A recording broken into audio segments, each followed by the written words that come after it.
Vous êtes certainement en train de vous demander qu'est-ce qui nous réserve encore, avec qui il est encore. On a le plaisir, la chance et le privilège d'être reçu aujourd'hui par celui qui, depuis le 13 novembre 2019, est directeur du football au sein de la FIFA, Arsène Wenger. Merci, mille fois merci de nous recevoir et de nous accorder, pour le football amateur alsacien, quelques minutes de votre temps si précieux. Alors on en a parlé il y a quelques secondes. Ce livre, Arsène Wenger, ma vie en rouge et blanc. Alors, je ne vais pas vous demander pourquoi rouge et blanc, parce que je vais y venir, Arsène, ne vous inquiétez pas. Ce que je vous propose, c'est de feuilleter ce livre ensemble. On ne va pas tout dévoiler, parce que franchement, il faut le lire. Moi, je l'ai dévoré. On va retracer la carrière d'Arsène Wenger en 5 chiffres et 5 dates. On va commencer par les chiffres, Arsène. Si je vous dis 9, ça vous évoque quoi? 9, l'avant-centre, là, Michel Bosser. Non, mais 9, honnêtement, j'en sais rien. Alors, j'ai tenté de vous mettre sur la voie tout à l'heure en vous citant une partie des clubs amateurs alsaciens dans lesquels vous aviez évolué. 9, c'est le nombre de clubs dans lesquels vous avez évolué, soit en tant que joueur, soit en tant qu'entraîneur. Alors, dans l'ordre, Duttenheim, Mutzig, Mulhouse, Vauban, le Racing, Cannes, Nancy, Nagoya, Arsenal. Ouais. En plus de 60 ans, ça fait pas beaucoup. Ça fait pas beaucoup, non. J'étais plutôt construit pour être quelqu'un qui fait profondément la tâche, parce que je suis l'entraîneur qui est resté, je pense, le plus longtemps à Monaco, 7 ans. Personne n'a fait 7 ans dans toute l'histoire du club. J'ai fait 22 ans à Arsenal. Et je pense que si j'étais pas parti de Nagoya, j'aurais creusé mon trou là-bas. Donc en tant qu'entraîneur, c'est vrai que j'ai pas beaucoup bougé. Et en tant que joueur non plus, puisque vous avez arrêté votre carrière très tôt, puisque vous étiez à la fois au Racing en tant qu'amateur, ouais. Vous faisiez des études en parallèle, ouais. Vous avez profité de vos vacances pour aller étudier à Cambridge, en Angleterre, pour apprendre l'anglais, ouais. Vous avez fait le voyage, vous n'aviez pas de logement, vous avez arpenté les rues comme ça, pour trouver un logement pour partir. Et ce qui me frappe, ce qui m'a interpellé dans ce livre, c'est que, est-ce que cette volonté de faire que vous avez eue pendant toute votre carrière, et vous en parlez beaucoup, puisque la grosse première partie de ce livre est consacrée à vos racines alsaciennes, au travail, à l'acharnement, à vos parents qui travaillaient quasiment jour et nuit. Est-ce que cette volonté vient de vos racines alsaciennes et de votre jeunesse alsacienne? Oui, je ne m'en rendais pas compte quand j'ai fait ma carrière. Je m'en suis en fait rendu compte quand je me suis retourné sur ma vie, et je me suis dit finalement j'ai été déterminé par ma jeunesse, quoi. Par les valeurs qu'on m'a enseignées ici. Et tout ce que j'ai fait après, c'est parce qu'on m'avait mis sur une route, et j'étais confortable quand j'étais sur cette route. Dès que je sortais un peu de là, j'étais pas confortable. Et cette route, elle a été tracée ici en Alsace. Et même aujourd'hui, quand je reviens, je sens que je suis chez moi, quoi. Et vous parlez toujours alsacien, puisque ça on a pris. Je parle toujours alsacien. Pardon? Immer noch so gut? Immer noch so gut nicht, aber es kommt, wenn ihr ein bisschen länger bleibt, kommt es wieder zurück. On vous mettra un sous-titrage en français pour les noms alsaciens. Pour finir cette partie des clubs, on en parlera bien évidemment plus longuement d'Arsenal tout à l'heure, mais dans les clubs alsaciens, un souvenir particulier de votre carrière de joueur cette fois-ci? Oui, je pense que c'est Mutzig, quoi, qui m'a mis vraiment le pied à l'étrier. On peut difficilement s'imaginer ce qu'était Mutzig à l'époque. Et ce qu'était le football amateur à l'époque était extrêmement dense, vivace, très fort. Et Mutzig, c'est ce qui m'a sorti de mon village. Je jouais en 3e division départementale, et à l'époque, il jouait en 3e division nationale, le CFA. Donc c'est ce qui a fait ma carrière après, parce que c'est l'entraîneur qui m'a sorti. Et une rencontre particulière, avec Mutzig et Maxilde. Ça sera Jean-Marie Duton qui est à l'origine de cette rencontre. Merci Jean-Marie, et on est d'ailleurs chez lui, comme ça tout le monde le sait. On est d'ailleurs chez lui, oui. Mais cette rencontre particulière entre Duttenheim et Mutzig. Oui, ça fait ma vie, c'est la rencontre de deux passions. Une très extravertie, Maxilde, moi un peu plus introverti, mais sans fin, quoi. On pouvait discuter foot jour et nuit, on pouvait aller voir les matchs partout, et c'est lui qui a toujours, quand je suis parti à Mulhouse, c'est lui qui a voulu à tout prix me reprendre au Vauban pour être avec lui. Quand il est parti à Strasbourg, il m'a emmené à Strasbourg Racing, ce qui était le rêve de ma vie. Donc il m'a mis dans le foot. Et c'est grâce à lui que j'ai pu faire du foot mon métier. Si vous voulez connaître les détails de cette rencontre, rendez-vous à la page 41 de ce livre, La vie en rouge et blanc. On continue avec les chiffres. Arsène, 15, ça vous évoque quoi? 15, c'est peut-être les sélections universitaires, oui. Parce que j'ai joué en équipe de France universitaire. On voyageait pas mal à l'époque, c'était aussi une expérience. Moi, j'avais surtout envie de découvrir le monde. Et là encore, l'équipe de France universitaire était une bonne occasion de parcourir le monde à l'époque. Je ne sais pas si ça se fait encore, mais c'était extrêmement intéressant. 27. 27. Alors là, je votre grille du loto en même temps. Hein. Là, je cale. 27, c'est le nombre de trophées que vous avez remportés durant toute votre carrière, y compris de joueurs et d'entraîneurs, ouais. Avec notamment 3 Coupes d'Alsace, une avec Mutzig, une avec le Vauban et une avec le Racing, ouais. Avec l'équipe réserve du Racing. L'équipe réserve du Racing, oui.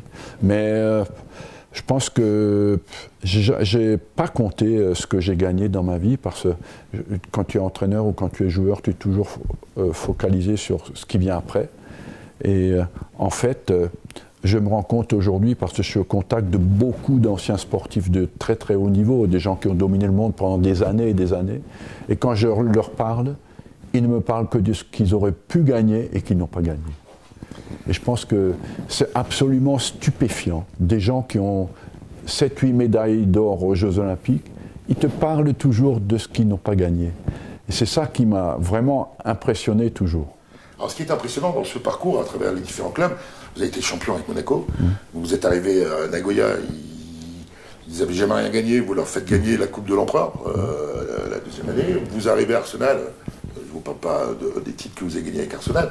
Est-ce qu'il y a un titre qui se détache plus, ou une victoire qui se détache plus Moi, je pense que quand tu es jeune entraîneur, comme j'avais 36 ou 37 ans, mon premier titre de champion de France avec Monaco, et puis quand je suis arrivé en Angleterre et qu'on me demandait, qu'on se demandait qui j'étais, de faire le doublé la première année, c'était exceptionnel, quoi. Donc ça te donne du crédit. Et le fait, quand tu es un entraîneur, tu ne sais pas si tu es bon. Quand tu es joueur, tu sais si tu es bon ou pas bon. Quand tu es entraîneur, tu ne sais jamais vraiment. Et la seule chose qui peut te rassurer sur ta valeur, c'est de gagner des titres, parce que c'est ce que les gens veulent. Alors on parle de gagner des titres, mais le football est un sport. Et s'il y a un gagnant, il y a forcément de l'autre côté un perdant. Vous avez également participé à 3 finales européennes. Oui, j'ai une forme de malédiction européenne. Oui. Notamment la finale de la Champions League en 2016. La finale de la Ligue des Champions, mon regret, c'est qu'on a joué à 10, alors qu'on avait éliminé le Real avec les Zidane, Figo, Ronaldo, et on est allé en finale contre le Barça, et je pense qu'on avait vraiment une bonne chance de gagner si on avait joué à 11, et on l'a perdu.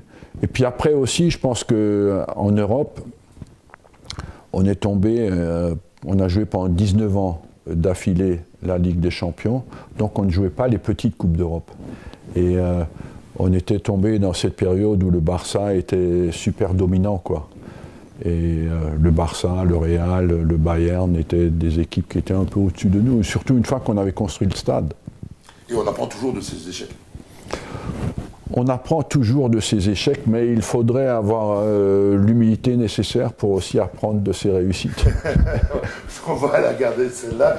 4e chiffre de cet entretien, 450. 450, c'est le nombre de transferts que j'ai fait avec Arsenal. Et je pense que on ne se rend pas compte, mais presque chaque gros transfert peut faire un livre, croyez-moi. Alors, moi j'en ai découvert quelques-uns, toujours dans votre livre. Est-ce que sur ces 450, il y en a qui vous restent... Bon, il y en a un, je vais vous le donner tout à l'heure, mais est-ce qu'il y en a un qui vous reste en mémoire parce qu'il était peut-être plus difficile, plus long, plus improbable? Oui, il y en a beaucoup qui me restent en mémoire par la longueur. Très peu de transferts vont très vite. Pourquoi? Parce que quand tu dis je te donne 10 millions, le gars en face, il se dit toujours je peux lui en tirer 12. Quoi. Donc, sauf si on est vraiment pris par le temps, le dernier jour des transferts. C'est pour ça que souvent il y a un enchevêtrement le dernier jour, tout le monde fait le transfert. Mais tant qu'on peut jouer au poker, on joue au poker. Donc ça dure toujours très très longtemps.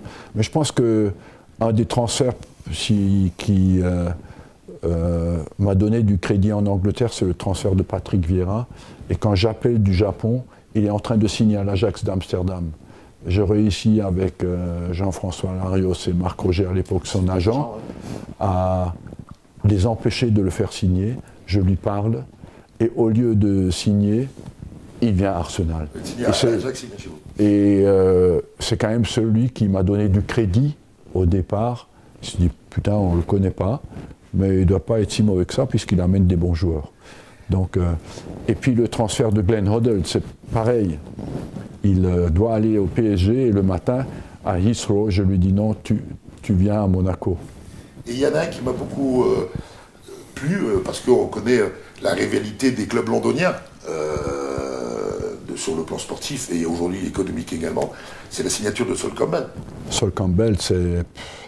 Avec le recul même, c'est un peu effrayant parce qu'il y a une telle animosité entre Arsenal et Tottenham que pour lui, ça a été extrêmement difficile, même après, hein, une fois qu'il jouait à Arsenal, il ne pouvait pas aller manger dans certains restaurants. On ne s'imagine pas la rivalité qu'il y avait à l'époque, mais c'était infernal. Donc ça se traitait la nuit, sur des chemins, dans la forêt, et c'est pas sorti.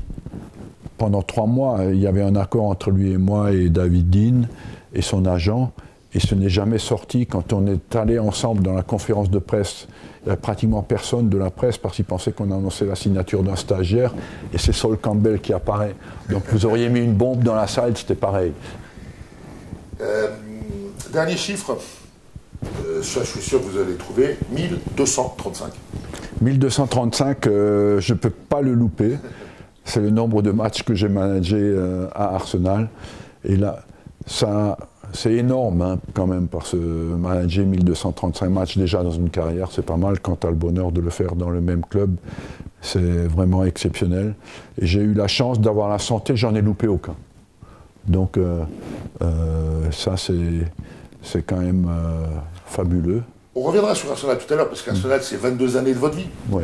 Ce qui fait que, on sait qu'Arsenal, lorsque vous étiez manager, vous faisiez des conférences un peu partout, en Chine, au Japon, vous parliez d'Arsenal, il y avait des fans d'Arsenal partout. Et je peux vous dire que depuis que pendant vos 22 années, vous aviez, et je pense qu'Arsenal a toujours encore une forte colonie d'Alsaciens supporters d'Arsenal. Ah, j'espère, il ne faut pas lâcher. Alors, on parlait du rôle de l'entraîneur, mais Arsenal, vous n'étiez pas qu'un entraîneur, puisque vous dites dans votre livre, à un moment donné, quand vous êtes arrivé, ils étaient 70-80 salariés. Quand vous êtes parti, ils étaient plus de 700. Oui. Donc ça veut dire aussi que vous étiez le grand Manitou, j'ai envie de dire, de cette... C'est une très grosse entreprise. C'est une entreprise énorme, oui, et puis j'ai participé à ce développement, c'est-à-dire on est passé de la taille humaine, où tu connaissais le nom, le prénom de tout le monde, et les enfants et la femme, à une taille où... moi-même, quand je prenais l'ascenseur et que je connaissais quelqu'un, j'étais étonné. Donc, c'est vrai que c'est une autre façon de manager. Et c'est toute l'évolution du football qui a changé. C'est devenu plutôt une entreprise commerciale, économique, avec, où on oublie parfois peut-être que le plus important, c'est le sport quand même. Alors justement... quand on est entraîneur, on entraîne. Quand on est directeur sportif, on s'occupe du sportif. Quand on est manager à l'anglaise et qu'on s'appelle Arsène Wenger, on fait tout ça. Mais en plus, on fait un truc extraordinaire et fou. On construit un stade. Oui. De A à Z. Oui, je sais. La décision de quitter Highbury, ça aussi, c'est à découvrir dans votre livre, a été très difficile à prendre pour vous. Mais vous avez construit. Oui, c'est une période où je m'étais engagé comme challenge de construire le stade et de le payer. Et... donc, je suis aujourd'hui extrêmement fier d'avoir servi ce club un peu comme avec l'idée quelque chose de plus grand que moi, qui partage mes valeurs et mes croyances, et d'en faire partie. Et j'ai vécu ma vie sportive après en sachant qu'on aurait moins de chances de gagner le titre, mais en même temps que si je réussissais à rembourser les dettes du club, le club serait dans une position beaucoup plus forte. Et je suis fier de dire qu'on a payé ce stade sans un centime de qui que ce soit. Parce qu'en Angleterre, il n'y a pas de subvention, il n'y a rien. Hein. Ouais. Il y a 10 clubs à Londres, donc pratiquement professionnels. Donc la ville ne peut pas subvenir aux besoins des clubs. Donc on a payé ce stade rien que sur les recettes et les transferts. Et qui fait le plat avec 60 000 de moyenne. 60 000 de moyenne. Il fallait 54 000, je crois, pour amortir les coûts. Il fallait 54 000 de moyenne pour pouvoir amortir les coûts et être en Ligue des Champions 3 années sur 5. Ouais. On a été 20 fois d'affilée, 19 fois d'affilée, et on est sorti des groupes 19 fois d'affilée aussi, et on a remboursé le stade. Ouais. Alors ça, c'était les chiffres. On va parler des dates maintenant. On va revenir quelques années en arrière. Il y a beaucoup de gens qui nous regardent qui n'étaient pas nés. 1963. Ça vous évoque ? 1963, j'avais 14 ans. Alors écoutez, où c'est l'année de ma communion, où c'est l'année où j'ai tapé la première fois dans la balle avec l'équipe première. Voilà, c'est l'année où vous intégrez l'équipe de Duttlenheim, puisque vous n'étiez pas assez nombreux dans votre classe d'âge pour faire une équipe. Vous aviez donc 14 ans lorsque vous avez joué votre premier match amateur. Vous en souvenez par le plus grand des hasards ? Je m'en souviens, mais le short était un peu trop grand pour moi. Et ils ont dû demander à l'équipe visiteuse s'ils me permettaient de jouer, quoi. Alors si vous voulez rire, parce que c'est très drôle, dans la première partie du livre où Arsène parle de ses racines alsaciennes, il raconte quand même que Duttlenheim ne gagnait quasiment jamais un match. Oui. Non, je dis que vous savez, à l'époque c'était la religion, je dis que j'étais tellement motivé pour faire gagner mon village que j'emmenais mon livre, mon missel, oui, et que je priais la messe pendant le match. Et que malheureusement, ça n'a pas comblé les lacunes de nos joueurs. Ça, c'était la première note. Après, pour en trouver 4 autres, je peux vous dire que c'était très compliqué. Je me suis arraché les cheveux ce matin pour essayer de n'en trouver que 5 au total, parce que sinon, on pourrait faire une interview qui pourrait durer des heures, on pourrait faire un film. Deuxième date que je vous pose, c'est l'année 1981. 1981, je pense que où je passe mes diplômes d'entraîneur, où je commence à passer mes diplômes d'entraîneur, où je vais à la Cannes. Eh ben, vous avez les deux. C'est-à-dire que non seulement vous les passez, mais vous obtenez votre diplôme d'entraîneur et vous partiez à Cannes. Et il y a un truc qui m'a surpris. À Cannes, vous faisiez jusqu'à 4 entraînements par jour. Oui. J'ai découvert ça dans votre livre. Oui, quand les entraîneurs aujourd'hui, mais j'ai fait 2 entraînements aujourd'hui, j'ai travaillé, je leur dis, je ne pense pas que c'est du travail, ça. Je sais ce que c'est d'en faire 4 et d'entraîner les gardiens entre les 4 séances. Donc, c'était une bonne école de formation. Et c'est la première fois que je sors de l'Alsace. Donc, les 6 premiers mois étaient difficiles. C'est là que je me suis rendu compte que l'empreinte alsacienne était extrêmement forte quand même, parce que mon Alsace natale me manquait.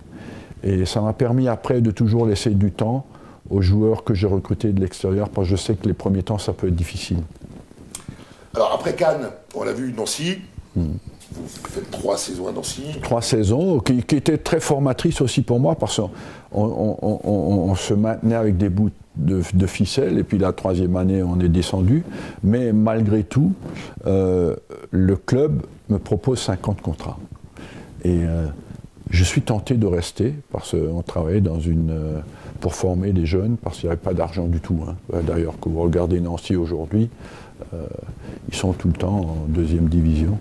Et donc, au début, je dis, oui, je vais rester 5 ans. Et arrive Monaco et le PSG. Et je me décide finalement d'opter pour Monaco, parce que le président de Cannes que j'avais, Richard Comte, me demande de choisir Monaco, parce qu'il avait une entrevue avec le président et il me voulait vraiment. Et à l'époque, il y avait Borelli au PSG, et finalement, à la fin, je décide pour Monaco. Alors 7 ans à Monaco, et ça me permet, on en a parlé tout à l'heure, la finale de la Coupe d'Europe, le titre, la plus longue longévité sur le banc monégasque est à votre actif. C'était aussi la période noire du football français, hein, parce que c'est pas toujours gai. Mais c'est quand même une période où Monaco s'est stabilisé en Coupe d'Europe. Ils n'avaient jamais franchi un tour de Coupe d'Europe quand je suis arrivé. Et puis on est allé en demi-finale de la Ligue des Champions, en finale de la Coupe des Coupes. Oui. Donc depuis, ils ont, c'est vrai, quand même accumulé beaucoup de saisons européennes. Mais à l'époque, ce n'était pas évident. Ça m'amène à la 3e date, Arsène, 18 mars 1995. 18 mars 1995, je vais à Nagoya. C'était le jour où vous jouez votre premier match. On joue notre premier match avec Nagoya Grampus 8. Yes, contre eux, je vais même vous le dire, si c'était Gamba Osaka. Gamba Osaka. Et vous perdez malheureusement 3 buts à 1. 3 buts à 1. Et toujours dans votre livre, vous parlez de cette culture du travail des Japonais. Vous êtes arrivé avec cette équipe de Nagoya qui végétait dans les profondeurs. Et on les appelait le fardeau de la J-League. Oui, puisqu'il n'y avait ni montée ni descente, puisqu'il n'y avait qu'une seule division à l'époque. Et vous avez surtout été marqué par la volonté des joueurs japonais, puisque vous aviez un groupe de plus de 30 joueurs que vous vouliez ramener à 20 pour partir sur une île en stage, etc. Et que finalement c'était trop difficile pour vous parce qu'ils donnaient tout sur le terrain. Est-ce que cette rencontre d'une culture différente de la nôtre vous a également marqué dans votre parcours? Oui, évidemment. Je pense qu'en Alsace, quand même, on a une chance énorme, on a une influence biculturelle à la fois germanique et française, et je pense que c'est extrêmement important dans le métier que j'ai fait. J'ai eu la chance de connaître ça très jeune, et je pense que ça m'a permis de m'adapter. Je ne suis pas allé quelque part avec l'idée qu'il n'y a que ma culture qui est la bonne.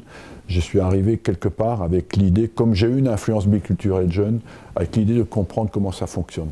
Et le Japon, c'est une culture extrêmement riche, mais extrêmement différente aussi. Et donc, ça a contribué à ma maturité. Et après, je pense que j'ai bénéficié de ça plus tard en Angleterre. Alors, on va y venir, l'Angleterre, ça c'est une date, forcément, vous allez vous en souvenir, 30 septembre 1996. 96, 1er octobre, en fait.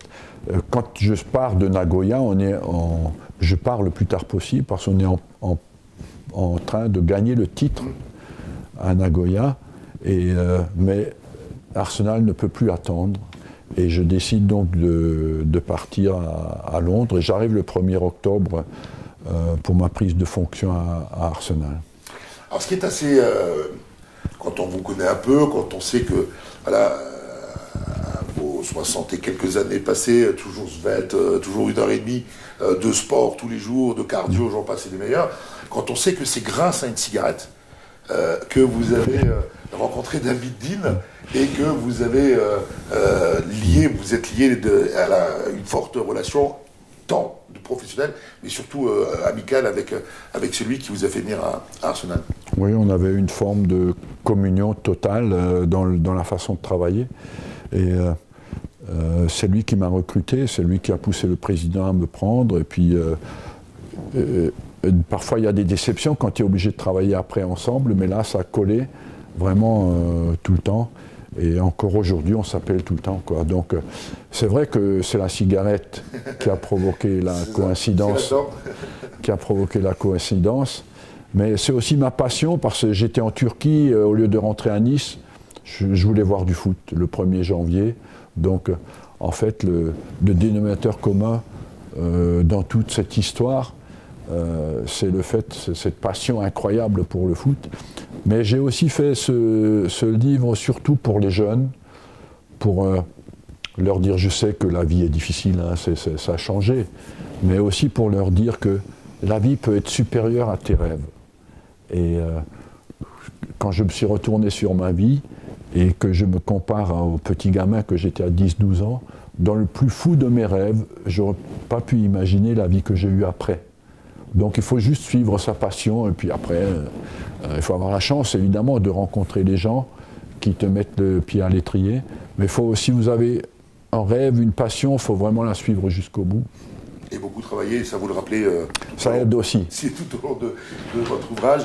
D'ailleurs, une petite anecdote qui me revient à l'esprit à l'instant, je n'avais pas du tout pensé à cela, mais toujours pareil, dans le livre, vous dites à un moment donné, lorsque vous étiez à Monaco, vous habitiez à Villefranche, avec une super vue sur la baie de Villefranche.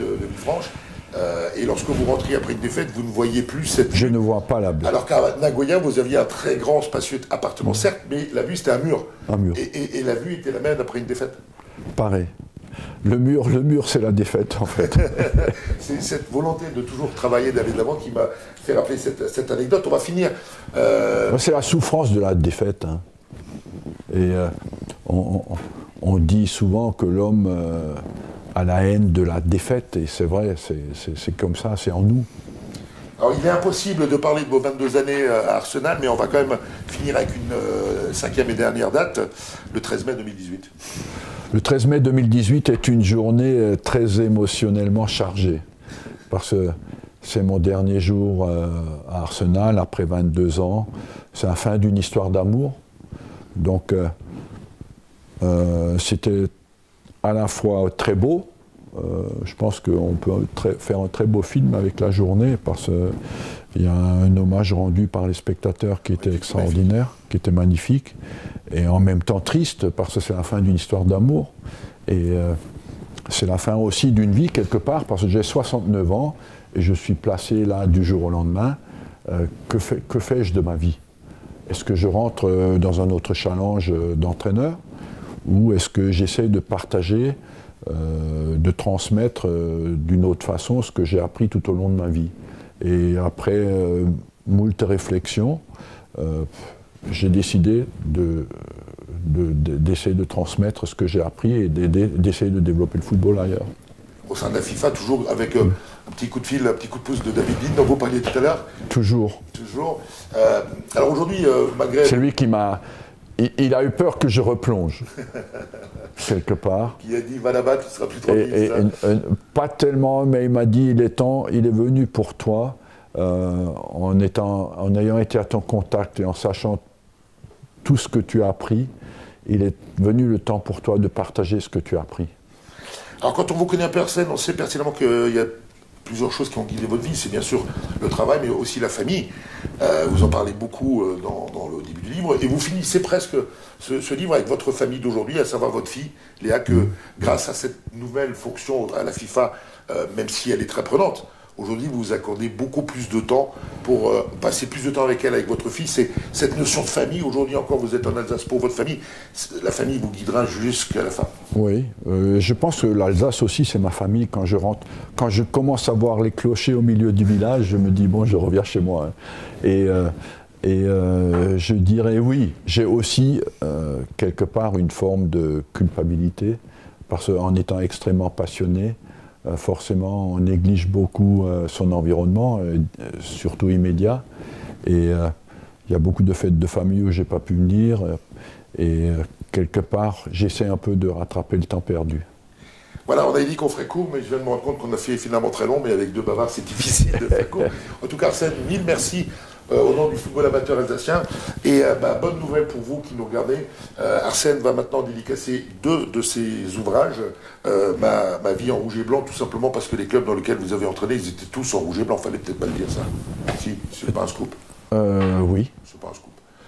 Donc voilà, Arsène va dédicacer deux de ses ouvrages et on vous les fait gagner sur la page Facebook du district d'Alsace de football. Arsène, mille merci. Et comme qui dit cadeau, dit cadeau aussi. Nous fêtons cette année le 101e anniversaire du football alsacien. Et le district d'Alsace a plaisir, Arsène, de nous offrir merci beaucoup. Les 100 ans du football en Alsace avec une belle photo. Merci, elle est très belle la photo. Lors d'une finale, j'adore. Lors d'une finale serre perdue du Racing en Coupe de France, c'est la fille d'Oscar Alcerer sur la photo. Grand footballeur alsacien qu'on ne présente plus. Et je vous disais tout à l'heure en introduction de ce magazine que nous étions en tournage aujourd'hui, jour de match de Racing. Arsène, le Racing vient de battre Nantes, non pas 1, non pas 2, non pas 3, mais 4-0. Magnifique. Je suis très content, mais honnêtement, j'étais pas très inquiet, même parce que j'ai vu jouer Strasbourg contre Rennes, et j'ai trouvé que les joueurs étaient motivés, qu'ils avaient de la qualité, et qu'ils étaient derrière leur entraîneur. Et ben voilà, on va conclure là-dessus. Mille merci Arsène, merci Jean-Marie de nous avoir accueillis et à très vite.